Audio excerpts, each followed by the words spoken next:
Cambodia is a great destination for the traveler or vacationer who is looking for the not-so-squeaky clean and glamorous excursion.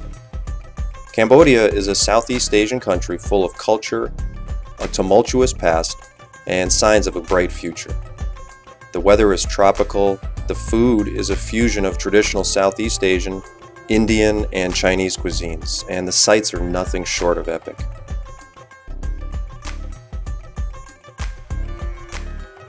Cambodia will take you on a roller coaster of emotions before you reach the end. So get your bottled water. Oh, and don't mind the tuk-tuk drivers. They're going to ask you if you want to ride, even if you're disguised as another tuk-tuk driver. There are many things to do, but here are some of the attractions that brought me to the Kingdom of Cambodia.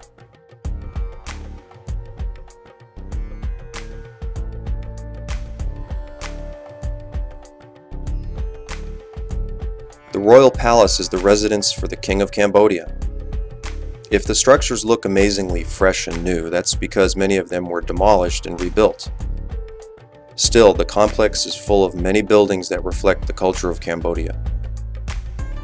The most impressive sights are the Throne Hall, the Moonlight Pavilion, the Silver Pagoda, and the extravagant gardens throughout. This is a popular tourist destination for obvious reason. It's also conveniently located on the Riverside Boardwalk, so you can see a view of the Tonle Sap and Mekong River while you eat at one of the many foreigner-friendly restaurants nearby.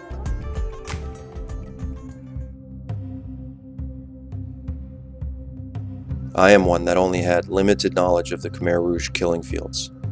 It's one of Cambodia's darkest moments and impossible to appreciate the true impact that this had on the people.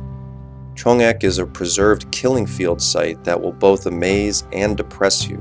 With recorded walkthroughs of Chong Ek on headset, you're left alone and at your own pace to learn about the Khmer Rouge genocide as you're standing on the very grounds of one of the many killing fields that once existed.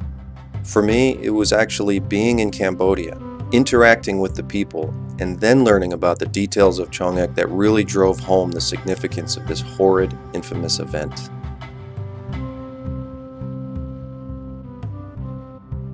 Tuol Sleng Genocide Museum, or S21, was once a high school that was converted to a prison for interrogation and ultimately further killings as part of the Khmer Rouge Genocide Initiative.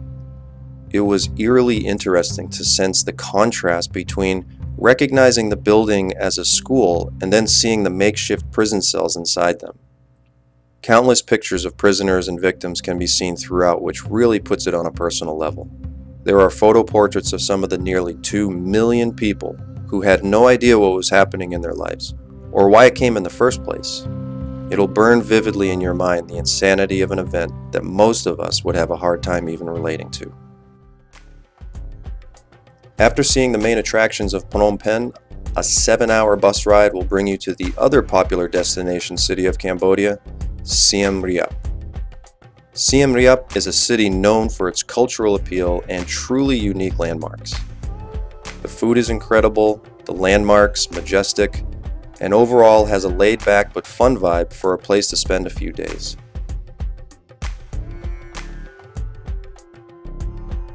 Showing all the temple structures of Cambodia would be impossible, but the popular ones are popular for good reasons. Angkor Wat is not only the most well-known temple, but also the biggest attraction in Siem Reap, and what brings most people to this city. It's a truly remarkable complex of temple buildings, and it's also a UNESCO World Heritage Site. You could spend hours marveling at the grandeur of the buildings, as well as the minutiae of the wall carvings. It goes without saying that this is a must-see for everyone.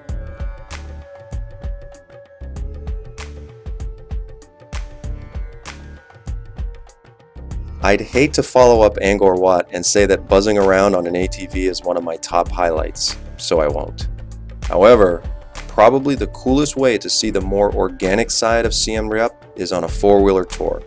There are various length tours and each takes you deeper into the local native landscape to see how life really is away from the temples, foreigner bars, and souvenir shops. You also get to see the fields and open spaces that you can only get to on a motorbike. The cool factor alone is reason enough to jump on one of these tours. You will not regret it.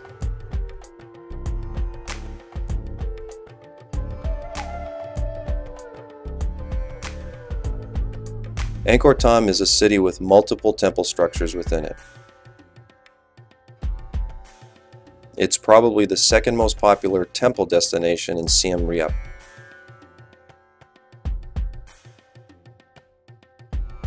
The most recognizable features of Angkor THOM are the faces of Prasat Bayon.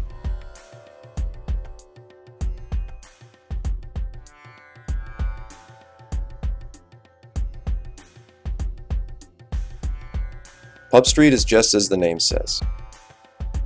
There is a time and place for everything, and at the end of the day, when you want to have a little bit of Western atmosphere, Pub Street will come to the rescue.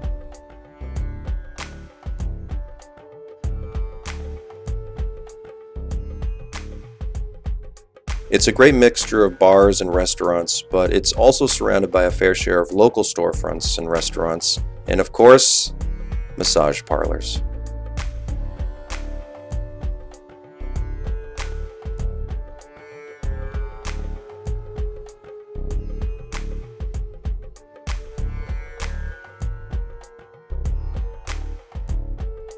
Maybe less known than Angkor Wat and THOM, Prohm is also a UNESCO site and made the most authentic impression on me.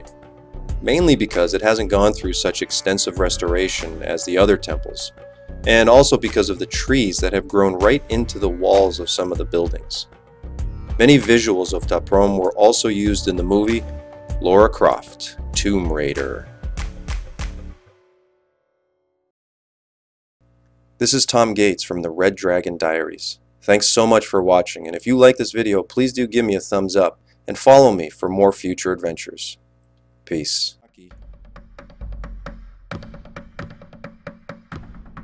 Sumiyoshi Taisha, or Grand Shrine, is a great destination for the shrine and temple lovers out there.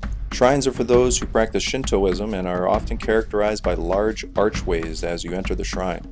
Taisha signifies that it's the center